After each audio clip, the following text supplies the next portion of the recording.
ಇನ್ನು ಸದ್ಯಕ್ಕೆ ರಾಜ್ಯದಲ್ಲಿ ಮುಖ್ಯಮಂತ್ರಿ ಕುರ್ಚಿ ಖಾಲಿ ಇಲ್ಲ, ಸಿಎಂ ಆಗಿ ಸಿದ್ದರಾಮಯ್ಯನವರೇ ಮುಂದುವರಿಯಲಿದ್ದಾರೆ.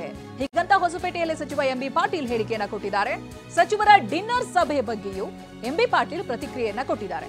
ಸತೀಶ್ ಜಾರಕಿಹೊಳಿ ನಿವಾಸದಲ್ಲಿ ಡಿನ್ನರ್ ಮಾಡಿದ್ರು. ಡಿಕೆ ವಿದೇಶ ಪ್ರವಾಸದಲ್ಲಿ ಇದ್ದಿದ್ರಿಂದ ಭಾಗಿಯಾಗಿರಲಿಲ್ಲ. ಸಚಿವರು ಶಾಸಕರು ಸೇರಿ ಊಟ ಮಾಡಿದ್ರೆ ತಪ್ಪಿಲ್ಲ. ನಾನು ಒಮ್ಮೊಮ್ಮೆ ಬೊಮ್ಮಾಯಿ ಜೊತೆ ಊಟ ಮಾಡ್ತೀನಿ, ಅದರಲ್ಲಿ ತಪ್ಪೇನು ಅಂತ ಸಚಿವ ಎಂಬಿ ಪಾಟೀಲ್ ಪ್ರಶ್ನೆ ಮಾಡಿದ್ದಾರೆ. ನೋಡಿ, ಈಗ ನಮ್ಮ ರಾಜ್ಯದಲ್ಲಿ ಮುಖ್ಯಮಂತ್ರಿಗಳಾಗಿ ಸಿದ್ದರಾಮಯ್ಯನವರು ಇದ್ದಾರೆ. ಅವರು ಮುಖ್ಯಮಂತ್ರಿಗಳಾಗಿ ಮುಂದುವರಿತಾರೆ. ಮುಖ್ಯಮಂತ್ರಿ ಪ್ರಶ್ನೆ ಉದ್ಭವ ಆಗಿಲ್ಲ. ಈಗ ಬದಲಾವಣೆ ಯಾರಾದ್ರೂ ನಮ್ ಮಾಡ್ಬೇಕಾದ್ರೆ ನಮ್ಮ ಹೈಕಮಾಂಡ್ ಮಾಡ್ಬೇಕು.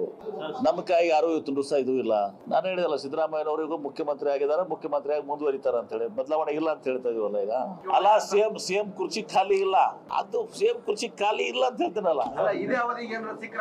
ಯಾರು ಆ ಪ್ರಶ್ನೆ ಉದ್ಭವಿಸುದೇ ಅಲ್ಲ. ನಮಗೆ ಆಶೆಗಳಿದಾವೆ, ದುರಾಶೆಗಳಿಲ್ಲ. ದಯವಿಟ್ಟು ತಿಳ್ಕೊಂಬಿಡಿ. ನೋಡಿ.